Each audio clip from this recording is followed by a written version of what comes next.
रक्षा करे ब्रह्मा विष्णु गोमाला टोपी तुम्हारी मोर भैया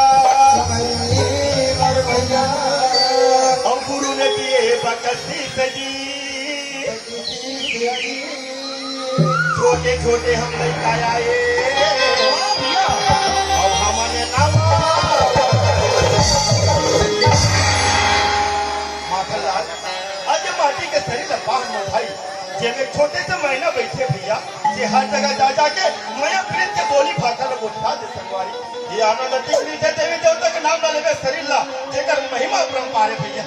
लेकिन जे दिन शरीर माटी में मिल गई माखनलाल माटी के शरीर माटी में हो जाए माखनलाल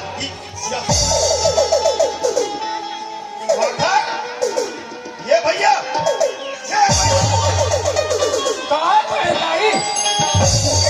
बड़े दाई ने मैं तो बड़े दाई हूँ कौन हका थे ये तुम बड़े दाई के ना वैसे नहीं कहा मोर भैया दादी काय बड़े भाई ऐसे कहा तुम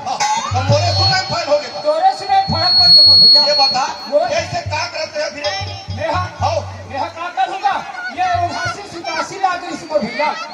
मतलब तो सोएबा मैं सोच रहे मोर भैया माखनलाल अरे हम लोग सोना नहीं हमारे संगवारी सोना नहीं है अरे हम लोग जागना है ये दाई दीदी भैया मन बैठे ये लोग जगाना है भैया ये दाई दीदी वाला जगाना है काबर आज हमारे त्योहार है नाचा गम्मत महोत्सव तरह से संगवारी ऐसे होवा थे मोर भैया माखनलाल अरे जल्दी मेरे क्या हन आज तक के मैं यहाँ देवी देवता कसूती वकर वंदना कर रहे भैया बारी दो है माखनलाल नंबर मोर है नंबर 2 है संगवारी वाह मोर भैया भैया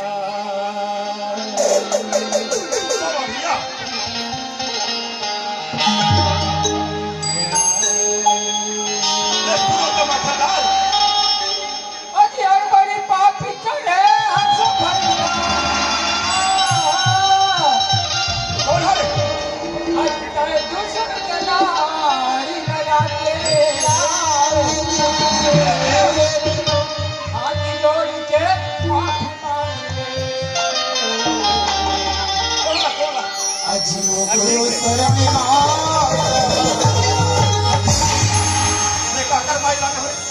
हमें खोला जाके माफी मांगू बताना बैठक के बता तेरे का था हाँ कबू के रुमाल के पन्ना पलट के देखे असरे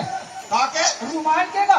हाँ तेरे भैया वाला रुमाल नहीं का है मोर भाई बोला रामायण कहते संगवारी हाँ रामायण के पन्ना पलट के देखे ऐसा मौका नहीं लगे भैया ऐसा मौका कहाँ मिली और शीशी का ढक्का रखे में खोल के देखे बाबू हाथ में लगाऊं तुला बोला था बाबू ये लंका कांड के बात है संगवारी लंका कांड के बात है ये समय में लंकापति रावण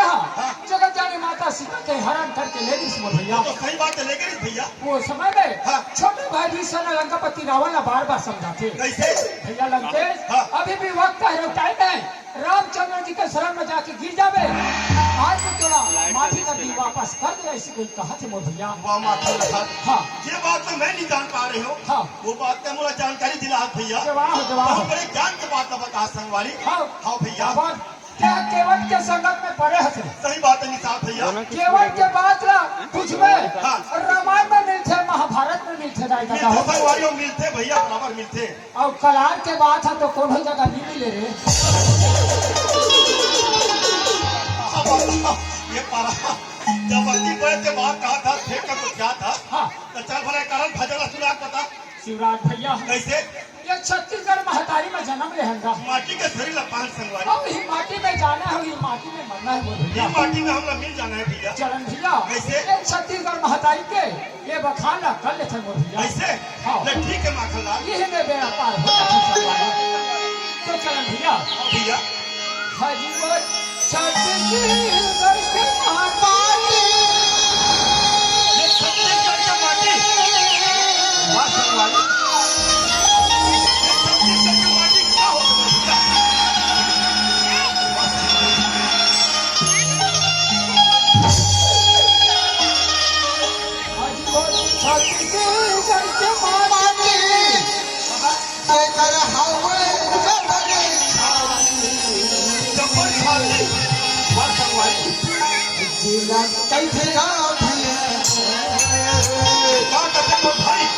और ये ना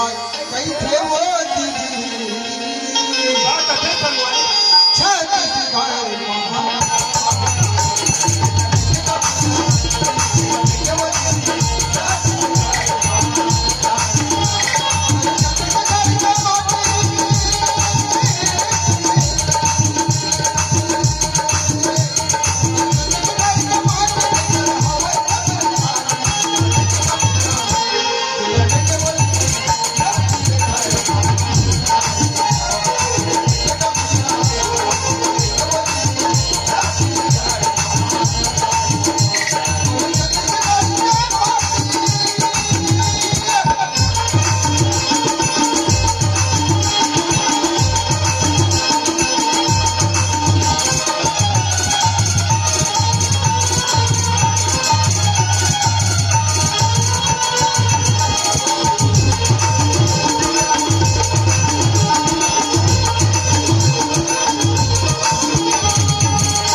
संगवारी अच्छा आज ये दुनिया ने देखते भैया अरे ये मोरे कहीं के रात दिन झगड़ा हुआ थे संगवारी ये माया मोह में लपटाते हैं मोर आज भैया बनाने वाला ला घला कहते मोर भैया का कहते हो अरे खेती खार के पट्टा बना दी बना दी गाड़ी मोटर के पट्टा बना दी बना दी लेकिन बनाने वाला ये तरी के पट्टा बनाई बने से मोर भैया ढीला खा के थे मोर भैया संगवारी ढीला कैसे गा भैया ढीला कैसे मोती छाती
से गुनगुनाता थे जानता रे मैं काला चालू मुड़ी पूरा ढाक कहता जी ऐसे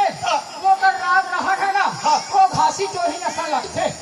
ये सोमर टोला घासी टोला हाँ वही सोमो टोला घासी टोला वाले ले ऐसे हाँ। चल भला पूछ के देख देख चल तो बाबू चल संगवारी आपरा छुट्टी दी वो महू बाप रहो दीदी वो अते ते कहां जाता पा दो खाना खा बारी पारी जो ना ये देखो भाई हम एक साथ में जाबो अरे पहली पूजा करबो ओकर बाद नाचा गमा महोत्सव देखबो ऐसे हाँ। हमार जिला ग्राम कुम्हार है कुल्हाड़ो में दादी ऐसे पूरा था जिला ऐसे अचानक होते कौन देखे जाओ भैया ले चरण भैया ये ऐसे का गुनगुना कहत रहे बड़ा गजब के लगत से बोला गुनगुना चल रंदा गलत कर दे दीदी हाँ वो ऐसे अरे ऐसा मौका नहीं छोड़ा दीदी तोर सर में चल दे वो हाँ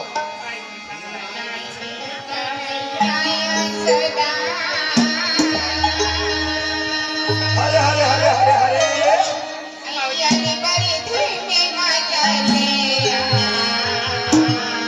सही बात है दीदी हो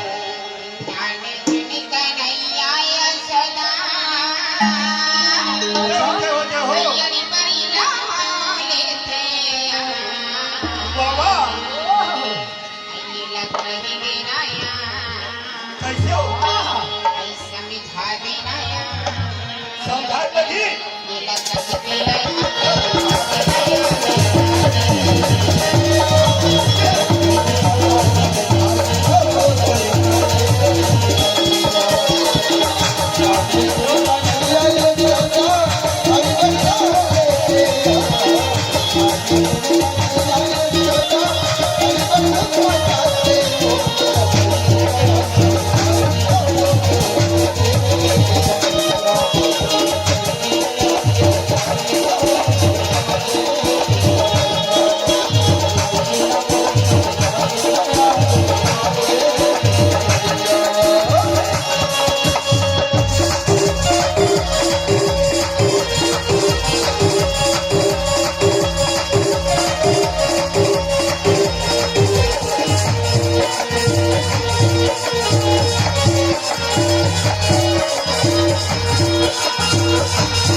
थे